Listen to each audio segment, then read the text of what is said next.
आधी रात का समय घने जंगल में एक विशाल और डरावना काला महल खड़ा था। ठीक उसी काले महल के सामने काले रंग के लिबास में लिपटी एक रहस्यमयी लड़की माहिरू बैठी हुई गाना गुनगुनाते हुए एक रहस्यमयी चित्र बना रही थी। साथी मेरे साथी, इस दुनिया से उस दुनिया तक तुझको ढूंढती आई रे, साथी रे तू कहाँ है। माहिरू जैसे ही ब्रश से आखिरी रंग भरती है तभी एक बेहद सुंदर लड़के की तस्वीर उभर आती है। तभी अचानक उस चित्र से एक तेज रोशनी निकलने लगती है और देखते ही देखते उस चित्र से वही सुंदर लड़का साक्षात जीता जागता इंसान के रूप में बाहर निकल आता है। मैं यहाँ कैसे आया? तुम कौन हो और मैं कौन हूँ? तुम कितने सुंदर हो, देखा मेरा जादू। मैं जिसकी भी तस्वीर बना दूं उसे जीता जागता इंसान बना दूं। पर याद रखना, अब तुम सिर्फ मेरी एक कठपुतली हो। अब तुम सिर्फ वही करोगे जो मैं चाहूंगी। बिल्कुल, जैसा तुम कहोगी मैं बिल्कुल वैसा ही करूँगा। अब होगा वो जो मैंने सोचा है। अब मैं अपनी इस कला में हर हद से गुजर जाऊंगी। ऐसे ही वो दिन बीत जाता है। अगली सुबह होते ही गांव का एक आदमी गजोधर घने जंगलों से जा रहा होता है कि तभी उसे अचानक बहुत तेज प्यास लग जाती है। ओह, बहुत तेज प्यास लगी है। इस घने जंगल में दूर दूर तक कोई नदी या तालाब भी दिखाई नहीं दे रहा। अब मैं क्या करूं? गजोदर परेशान खड़ा ही था कि तभी झाड़ियों के पीछे से विनायक उसके सामने आ जाता है। राहगीर भाई, परेशान मत हो।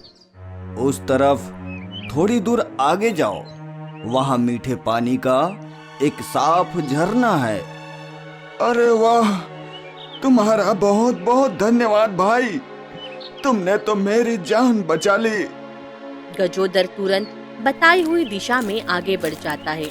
उसके जाते ही विनायक अपनी जगह खड़े होकर अजीब ढंग से मुस्कुराने लगता है।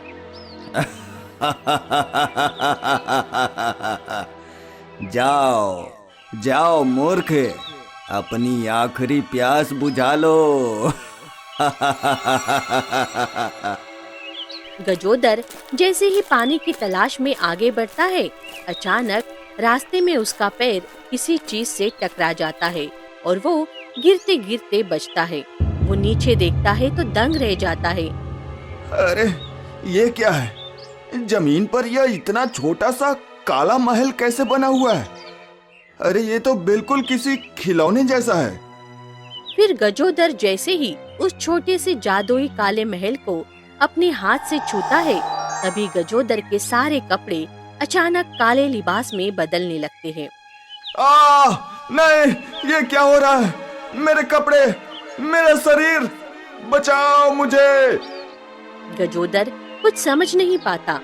इससे पहले ही उसका पूरा शरीर काली रेत में तब्दील हो जाता है और हवा में उड़कर गायब हो जाता है। तभी वो छोटा सा महल अचानक बहुत विशाल और बड़ा हो जाता है। दूर पेड़ के पीछे खड़ी माहिरू ये सब देख रही होती है। एक और शिकार मेरी मुट्ठी में आ गया है। मेरे इस काले महल की ताकत दिन ब दिन बढ़ती ही जा रही है। तभी माहिरू की आंखों के सामने पुराने मंजर घूमने लगते हैं। रामपुर गांव में माहिरू अपने पिता किशोर के साथ रहती थी। माहिरू को बचपन से ही चित्र बनाना बहुत पसंद था। एक दिन वो अपने घर पर चित्र बना रही होती है कि तभी वहाँ किशोर आ जाता है। माहिरू, यह तुम क्या कर रही हो? मैंने तुम्हें कितनी बार मना किया है कि तुम चित्र नहीं बनाओगी। पिताजी, पता नहीं मुझे क्या हो जाता है। मैं ना चाहते हुए भी चित्र बनाने लगती हूँ। आखिर आप मुझे क्यों रोकते हैं? नहीं, मैं नहीं चाहता कि जो इसकी माँ के साथ हुआ वह इसके साथ भी हो। कुछ भी हो जाए, मैं अपनी बेटी को इस दलदल में नहीं जाने दूंगा। क्या हुआ पिताजी? आप कुछ बोल क्यों नहीं रहे हैं? बस मैं जो कह रहा हूँ उसे ध्यान से सुनो। तुम्हें आगे से कोई चित्र नहीं बनाना है। किशोर वहाँ से चला जाता है। पता नहीं पिताजी को क्या हो गया है, ये मुझे चित्र बनाने क्यों नहीं देते। लेकिन कोई बात नहीं, मैं तो चित्र बनाऊंगी, तभी कुछ पैसे कमा पाऊंगी और अपने पिता को एक अच्छा जीवन दे पाऊंगी, ताकि उन्हें इस उम्र में गांव-गांव जाकर मेहनत ना करनी पड़े। फिर माहिरू खुद को कमरे में बंद कर लेती है और चित्र बनाने लगती है। कुछ ही देर में वो एक महल के बाहर खड़े बेहद खूबसूरत लड़के की तस्वीर बना देती है। ये क्या, इतनी खूबसूरत तस्वीर बनाई है मैंने? मुझे तो अपनी ही आंखों पर यकीन नहीं हो रहा है। माहिरू अभी खुश हो रही होती है कि तभी वहाँ अचानक किशोर आ जाता है। यह क्या बेटी, तुमने फिर से चित्र बनाया? और यह क्या, तुमने इस महल के साथ इस लड़के को क्यों बनाया है? मैंने तुम्हें मना किया था ना। पिताजी, अभी हमारे घर की स्थिति ठीक नहीं है। अगर इस चित्र को बेचकर हमें कुछ पैसे मिल जाते हैं तो हमारी आर्थिक स्थिति सुधर जाएगी। इसके बाद मैं कभी नहीं बनाऊंगी चित्र। आप मेरी बात का यकीन करिए। ठीक है बेटी, वैसे भी तुम हमारे भले के लिए ही सोच रही हो। लाओ, यह चित्र मैं ले जाकर बाजार में बेच आता हूँ। किशोर उस सुंदर चित्र को उठाता है और गांव के बाजार की तरफ निकल पड़ता है। वो बाजार के बीचों बीच खड़े होकर आवाज लगाने लगता है। ले लो भाई, ले लो, सुंदर चित्र ले लो। देखो ना कितना खूबसूरत और सजीव चित्र है।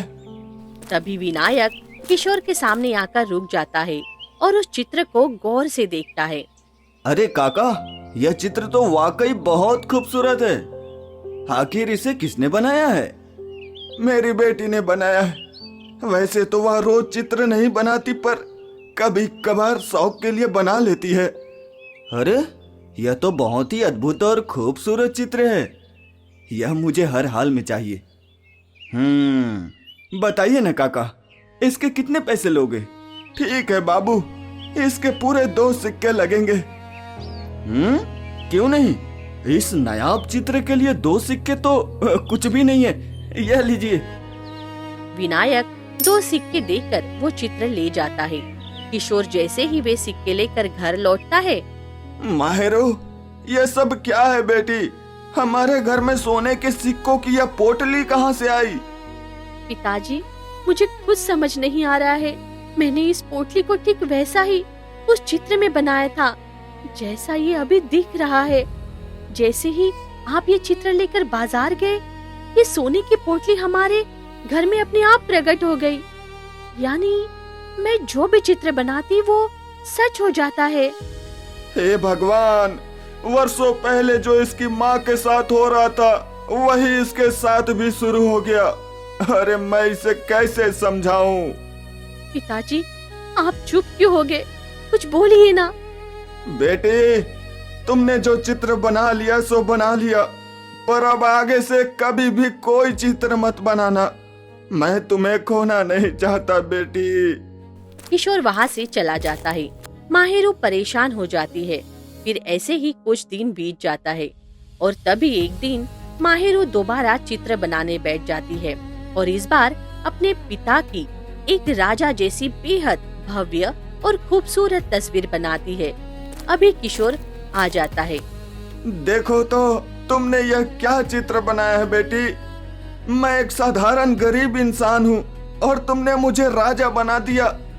मैं कभी राजा नहीं बन सकता, लेकिन हाँ, काश मैं सचमुच कोई राजा होता तो तुम्हें दुनिया का सबसे अच्छा और सुखद जीवन दे पाता। किशोर के मुख से ये बात निकलते ही अचानक उनका वो छोटा सा घर पल भर में एक बहुत बड़े और आलीशान महल में बदल जाता है और पूरा कमरा धन और दौलत से भर जाता है। ये क्या पिताजी, मैंने तो बस आपकी एक सुंदर सी तस्वीर बनाने की कोशिश की थी, पर ये इतना बड़ा महल और इतना सारा धन कहाँ से आ गया? यह क्या किया बेटी तुमने? मेरी बात सुनो माहिरू, यह बात भूल कर भी किसी को मत बताना। यह चित्रकारी कोई साधारण कला नहीं है, यह एक भयानक रहस्य है। तुम किसी को मत बताना कि तुम जो भी बनाती हो वह सच हो जाता है। किशोर परेशान होकर वहाँ से चला जाता है। धीरे धीरे उनके महलुमा घर और एक अनोखी अमीरी की चर्चा पूरे गांव में फैल जाती है। अरे ओ भाई, एक बात तो बताओ, तुमने किशोर के घर का वो नया ठाट बाट देखा क्या? अरे जो इंसान कल तक जंगलों से सूखी लकड़ियां काट काट कर लाता था, आज उसके आंगन में सोने बरस रहे सोने। अरे सुना है उसकी बेटी रात दिन घर का दरवाजा बंद करके बस चित्र ही बनाती रहती है। हाँ भाई, बात तो मेरे भी गले नहीं उतर रही है। भला एक साधारण लकड़हारे की बेटी ऐसा कौन सा चित्र बेच रही है कि रातों रात राजा बन गई? और सबसे बड़े अचंभे की बात तो देखो ना, उस लड़की को आज तक किसी ने नहीं देखा है। हाँ, अरे वही तो मैं भी कह रहा हूँ, आखिर ऐसी क्या बात है जो वो चौखट के बाहर ही नहीं निकलती? अरे लोग तो कहते हैं वो भला की खूबसूरत है, अप्सरा जैसी दिखती है, पर भाई हमारे ही गांव की लड़की है और आज तक पूरे गांव में से किसी एक ने भी उसका चेहरा नहीं देखा। हाँ। वहाँ से गुजर रहा विनायक गांव वालों को ये बातें सुन लेता है। गांव वालों ने तो उसका चेहरा नहीं देखा, पर जब से मैं उसका बनाया हुआ वो चित्र अपने घर ले गया हूँ ना, तब से मेरे दिल को चैन नहीं है। काश मैं भी एक बार उस चित्रकार लड़की का चेहरा देख पाता। अरे कोई बात नहीं, आज रात को मैं चुपके से उसके घर जाकर उसे देख कर ही रहूंगा। हाँ। फिर रात होते ही विनायक चोरी छिपे माहिरू के घर के अंदर घुस जाता है। वो खिड़की से देखता है कि माहिरू एक बेहद खूबसूरत चित्र बना रही है और तभी वहाँ किशोर आ जाता है। बेटी, मैं तुम्हें आखिरी बार समझा रहा हूँ, यह चित्रकारी तुम्हारे लिए बहुत बड़ा खतरा है। मत करो ये सब, इसे यहीं रोक दो। नहीं पिताजी, मैं ये सिर्फ आपका जीवन सुधारने के लिए कर रही हूँ। आपकी पूरी जिंदगी इस गरीबी और महंगाई में कटी हुई है। मैं अब इस अद्भुत कला का इस्तेमाल किसी बुरे काम के लिए नहीं, बल्कि सिर्फ अच्छे कामों और सबकी भलाई के लिए ही करूँगी।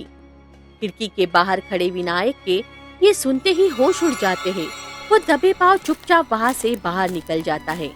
हे भगवान, इसका मतलब वो लड़की सचमुच एक जादुई चित्रकार है। वो जो भी बनाती है वो हकीकत बन जाता है। मुझे यह चमत्कारी बात अभी के अभी सारे गांव वालों को बतानी ही होगी। फिर अगली सुबह होते ही विनायक भागता हुआ गांव की चौपाल पर पहुंचता है। सुनो सुनो सुनो, सभी गांव वालों, मेरी बात ध्यान से सुनो। वह किशोर काका की बेटी कोई साधारण लड़की नहीं है, वह एक जादुई चित्रकार है। वह जिसकी भी तस्वीर बना दे वह रातों रात राजा और बेहद धनी हो जाएगा। अरे जाओ जाओ और उससे अपने लिए सुंदर चित्र बनवाकर अमीर बन जाओ। हैं? क्या क्या क्या क्या कहा? सचमुच उसके हाथों में ऐसा जादुई हुनर है कि उसके बनाए चित्र सच हो जाते हैं? हाँ, तभी तो सोचो कि जो कुमार कल तक दाने दाने को मोहताज था, जिसके पास एक वक्त का खाने का पैसा नहीं था, उसके पास अचानक इतना बड़ा महल और धन दौलत कहाँ से आ गई? हाँ, तो फिर देर किस बात की है भाइयों? चलो हम सब भी चलकर अपने भाग्य का चित्र बनवाते हैं और धनी बनते हैं, क्यों? फिर सभी गांव वाले इकट्ठे होकर किशोर के घर आ जाते हैं। ये क्या, आप सब एक साथ यहाँ? क्या बात है भाइयों? अरे अब नाटक बंद करो किशोर, हमें सब पता चल गया है। अपनी जादुई बेटी से कहो ना कि हमारे लिए भी धन दौलत की तस्वीर बनाए। हाँ, हमें भी अमीर बनना है। आज हम बिना तस्वीर बनवाए यहाँ से हिलेंगे भी नहीं, क्यों भाइयों? लालची गांव वाले किशोर को घेरकर डराने और धमकाने लगते हैं। धक्का मुक्की के बीच अचानक किशोर के सीने में बहुत तेज दर्द उठता है और वो जमीन पर गिरकर आखिरी सांस लेता है। नहीं पिताजी, आपको क्या हुआ? आंखें खोलिए ना पिताजी। मुझे छोड़कर मत जाइए पिताजी। माहेरू का रो रो कर बुरा हाल था। वो किशोर अब इस दुनिया में जो नहीं था। तभी वहाँ मौजूद गांव वालों की नजर रोती हुई महारू के बेपर्दा चेहरे पर पड़ती है। अरे बाप रे, अरे क्या रूप है, वाह क्या गजब की खूबसूरती है। अब समझ आया कि किशोर ने इसे आज तक घर से बाहर क्यों नहीं निकलने दिया। अरे ये तो साक्षात अप्सरा है, अप्सरा। चुप हो जाओ तुम सब। मेरे पिताजी की जान तुम सब के लालच ने ले ली है। तुम सब इसके दोषी हो। माहेरू अपने पिता के शव को घर के अंदर ले जाती है। पिताजी, अब ये गांव सुरक्षित नहीं है। मेरे लिए आप तो चले गए, पर मुझे अकेला छोड़ गए। अब मुझे ये गांव छोड़कर जाना ही होगा। फिर माहेरू पिता का अंतिम संस्कार करके वो रातों रात गांव छोड़ देती है। वहीं दूसरे राज्य में बदसूरत और भयानक चेहरे वाला राजकुमार अविनाश अपने कक्ष में उदास बैठा था। अभी गुप्तचर आता है। प्रणाम राजकुमार, आपकी समस्या का समाधान मिल गया है। माहेरू नाम की एक जादुई चित्रकार लड़की है। वो जिसकी भी तस्वीर बना दे वो बेहद खूबसूरत और धनी हो जाता है। क्या ये सच है? पर उस लड़की के पास जाने से पहले मुझे इस राज्य का राजा बनना होगा। फिर अविनाश तुरंत राजा अशोक के दरबार में पहुंचता है। तुम यहाँ क्यों आए हो अविनाश? चले जाओ अपना यह बदसूरत चेहरा लेकर यहाँ से। तुम्हारी वजह से पूरे राज्य में मेरी नाक कट गई है। हाँ पिताजी, मैं जैसा भी हूँ आपका पुत्र ही हूँ। राज नियम के अनुसार आज मेरे 22 वर्ष पूरे हो गए हैं, इसलिए आज मेरा राज तिलक कर दीजिए। क्या तुम्हारा दिमाग तो ठिकाने पर है? अरे तुम जैसे बदसूरत राजा को यह प्रजा कभी स्वीकार नहीं करेगी। प्रजा ने तो तुम्हें राज्य से ही निकाल देने को कहा है। निकल जाओ मेरी नजरों से दूर। दोबारा इस महल की तरफ देखना भी मत। अविनाश गुस्से में आग बबूला होकर महल से बाहर निकलता है। अब बस बहुत हो गया। कोई राजकुमारी मुझे पसंद नहीं करती, प्रजा नफरत करती है, और आज मेरे पिता ने भी मुझे ठुकरा दिया। मैं इस रूप का बदला तो सबसे लूंगा। राजकुमार, मैंने उस जादुई लड़की का पता लगा लिया है। वह घने जंगल की एक झोपड़ी में छिपी है। तो चलो फिर, देर किस बात की। फिर दोनों घने जंगल की एक झोपड़ी में पहुंचते हैं, जहां माहेरू एक चित्र बना रही होती है। अविनाश को देखकर वो पीछे पलटती है। वाह, क्या हुनर है और क्या गजब की खूबसूरती। अरे तुम्हारी खूबसूरती तो किसी अप्सरा से कम नहीं है। अब तो मुझे तुम ही चाहिए। सुनो, मेरी 2 शर्तें हैं। एक, तुम मुझसे विवाह करोगी, और दूसरा, मेरी एक ऐसी तस्वीर बनाओगी जिससे मैं सबसे शक्तिशाली और बुद्धिमान राजा बन जाऊं और सब पर मेरा राज हो। हाँ। चुप रहो, मैं तुम्हारी इन वाहियात शर्तों को पैरों तले कुचलती हूँ। मैं एक लालची और अहंकारी राजकुमार के लिए कभी चित्र नहीं बनाऊंगी। यहाँ से चले जाओ। अच्छा, तो इतना घमंड है। अब मैं भी यहीं रहूंगा। जब तक तुम मेरी तस्वीर नहीं बना देती, मैं तुम्हारा जीना मुश्किल कर दूंगा, समझी? अविनाश वही झोपड़ी में बैठ जाता है। असहाय माहेरू कोने में बैठकर रोने लगती है और उसकी आंखों से लगातार आंसू बहने लगते हैं। अब मैं क्या करूं? मेरी ये अद्भुत कला आज मेरी जान की दुश्मन बन बैठी है। इसके कारण मैंने अपने पिता को खो दिया और अब ये क्रूर राजकुमार मेरे पीछे पड़ा हुआ है। ऐसे ही परेशान होकर एक दिन बीत जाता है, पर माहेरू चित्र नहीं बनाती।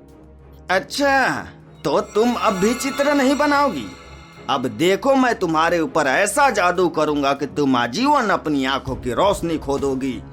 तो फिर तो तुम कभी कोई चित्र ही नहीं बना सकोगी, क्यों? अविनाश हंसी रहा होता है कि तभी माहेरू उसे एक जोर का धक्का मारती है। अविनाश नीचे गिर पड़ता है और माहेरू वहाँ से तेजी से भाग निकलती है। मुझे महाराज अशोक के पास जाकर उन्हें इस दुष्ट अविनाश का सारा सच बताना होगा, वही मेरी रक्षा करेंगे। माहेरू भागते हुए राजमहल पहुंचती है। तुम कौन हो लड़की, और यहाँ इस तरह क्यों चली आई? महाराज, मैं माहेरू हूँ। महाराज, न्याय कीजिए। आपके पुत्र राजकुमार अविनाश मुझे बहुत परेशान कर रहे हैं। अच्छा, तो तुम्हारी ही चर्चा पूरे राज्य में फैली है कि तुम जिसकी भी तस्वीर बनाती हो वह बेहद धनी और शक्तिशाली हो जाता है। अरे तो फिर देर किस बात की, जल्दी से मेरा चित्र बनाओ। मैं और भी शक्तिशाली राजा बनना चाहता हूँ। तभी पीछे से पीछा करते हुए विनायक और बाकी सारे गांव वाले भी वहां पहुंच जाते हैं। महाराज, हमें पता चला था कि माहेरू यहाँ आई है, इसलिए हम सब भी यहाँ आ गए। माहेरू, अरे जल्दी से हमारा चित्र बनाओ और हमें भी धनी करना। हाँ हाँ, पहले मेरा चित्र बनाओ, मुझे सबसे अमीर बनना है। बस बहुत हो गया। मैंने सोचा था महाराज मेरी रक्षा करेंगे, पर यहाँ तो सब मेरी कला के दुश्मन बने बैठे हैं। सबको सिर्फ अपना लालच दिख रहा है, मेरी तकलीफ किसी को नहीं दिख रही है। अब देखो मैं क्या करती हूँ। ठीक है, मैं चित्र बनाने के लिए तैयार हूँ। हाँ, क्यों नहीं। सैनिकों, जल्दी से चित्रकारी का सारा सामान इसके सामने लाओ। माहेरू एक रहस्यमयी मुस्कान के साथ ब्रश उठाती है और एक भयानक काले महल का चित्र बना देती है। चित्र पूरा होते ही वो जीवंत हो उठता है। अब तुम सब के लालच का अंत होगा। तुम सब इस काले महल में हमेशा के लिए कैद हो जाओगे। है? ये क्या हो रहा है? अरे मैं खींचकर इस चित्र के अंदर क्यों जा रहा हूँ? अरे बचाओ, बचाओ! नहीं माहेरू, यह तुम क्या कर रही हो? इस भयानक चित्र को रोको। माहेरू बिना रुके चित्र पूरा करती है और देखते ही देखते राजा, अविनाश और सारे लालची गांव वाले उस चित्र के काले महल में समा जाते हैं। अब जो कोई भी मेरी इस कला और मेरे रूप के पीछे पड़ेगा ना, उसका यही हश्र होगा। तब से लेकर अब तक जितने भी लालची लोग मेरे सामने आए हैं, मैंने उन सबको अपने इस चित्र में कैद कर दिया है। माहेरू मुस्कुराते हुए वहाँ से चली जाती है। वही पेड़ के पीछे छिपी एक साध्वी ये सब देख रही होती है। नहीं, मुझे किसी भी तरह माहेरू की ये शक्ति वापस लेनी होगी, वरना सब बर्बाद हो जाएगा। माहेरू जैसे ही आगे बढ़ती है, उसके सामने अचानक विनायक आ जाता है। माहेरू, मुझसे बहुत बड़ी गलती हो गई थी कि मैंने तुम्हारी कला का राज गांव वालों के सामने खोला था। मुझे माफ कर दो, मुझे आजाद कर दो। मैंने कई दिनों से खाना भी नहीं खाया है। तुमने क्या सोचा था विनायक, तुम बच जाओगे? तुम्हें बहुत शौक था ना मेरी तस्वीर देखने का। अब मैं तुम्हें एक ऐसी भयानक तस्वीर बनाऊंगी जहाँ सिर्फ तुम और तुम्हारा लालच तड़पेगा। मुझे कुछ नहीं चाहिए, मुझे जाने दो, ऐसा मत करो। उससे पहले मेरा एक और मकसद है, मैं उसे पूरा कर लूं, फिर तुम्हें भी आखिरी सबक सिखाऊंगी। पर उससे पहले मुझे अपने इस महल को और शक्तिशाली बनाने के लिए गांव के कुछ और लालची लोग चाहिए। जाओ विनायक, गांव से और लोगों को यहाँ लेकर आओ। ठीक है, मैं लेकर आता हूँ। विनायक डर के मारे गांव की तरफ भागता है। रास्ते में उसे वही साध्वी मिल जाती है। अरे यह साध्वी, चलो इसी को ले चलता हूँ, मेरा काम हो जाएगा। बेटा, मैं रास्ता भटक गई हूँ, कृपया मेरी मदद कर दो। हाँ क्यों नहीं, आप मेरे साथ चलिए, मैं आपको रास्ता दिखाता हूँ।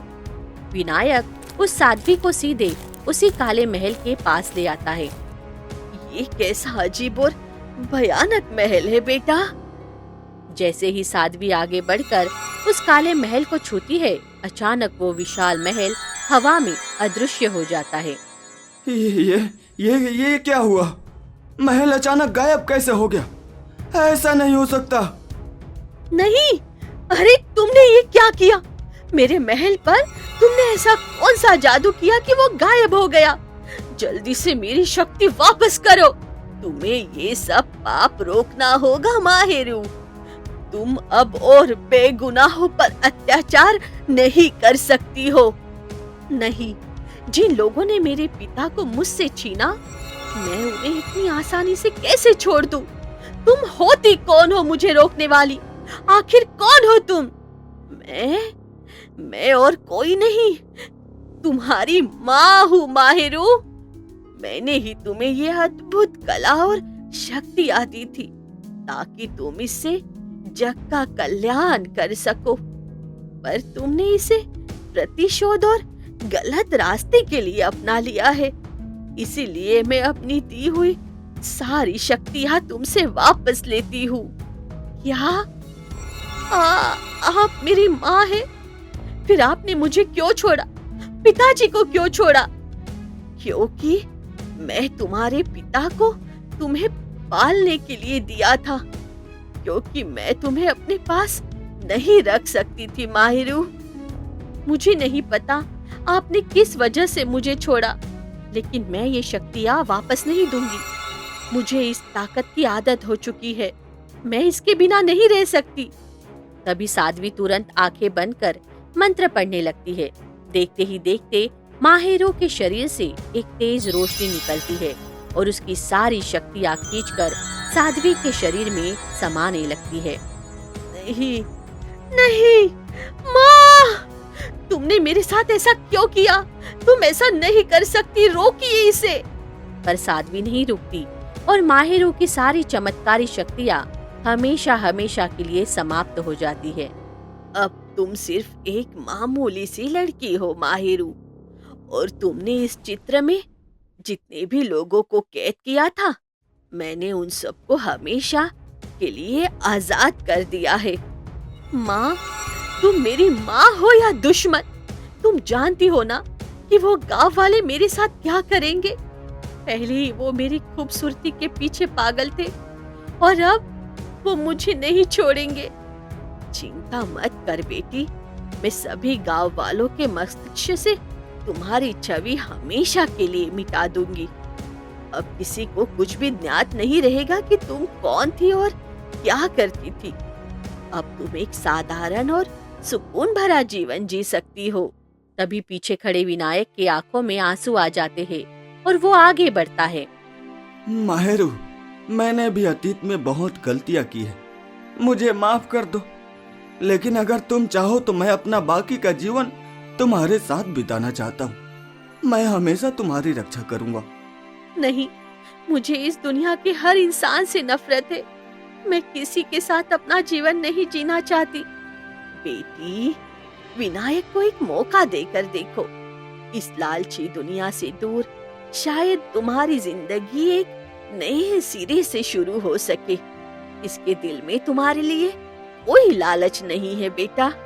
ठीक है माँ, अगर तुम कहती हो तो मैं विनायक के साथ एक नई जिंदगी शुरू करने की कोशिश करूंगी। इतना सुनते ही साध्वी मुस्कुराती है और एक तेज रोशनी के साथ वहाँ से गायब हो जाती है। माहिरू, मैं तुम्हें अपनी पत्नी बनने के लिए कभी मजबूर नहीं करूंगा। हम सिर्फ एक दोस्त की तरह साथ रहेंगे। तुम जब चाहोगी तभी हम इस रिश्ते को पति पत्नी का नाम देंगे, वरना हम हमेशा अच्छे दोस्त बनकर रहेंगे। लगता है मेरे अंदर की सारी कड़वाहट और बुराई अब हमेशा के लिए खत्म हो गई है। उस दिन के बाद माहिरू और विनायक एक साथ रहने लगते हैं। धीरे धीरे समय बीतता है और माहिरू के दिल में भी प्रेम जाग उठता है और फिर दोनों कुछ ही दिनों में विवाह कर लेते हैं और खुशी खुशी अपना जीवन जीने लगते हैं। दोस्तों, आपको हमारी ये कहानी कैसी लगी? हमें कमेंट बॉक्स में ज़रूर बताइए। आपकी कमेंट्स हमारे लिए बहुत मूल्यवान हैं।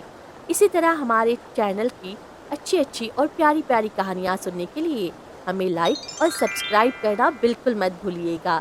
धन्यवाद।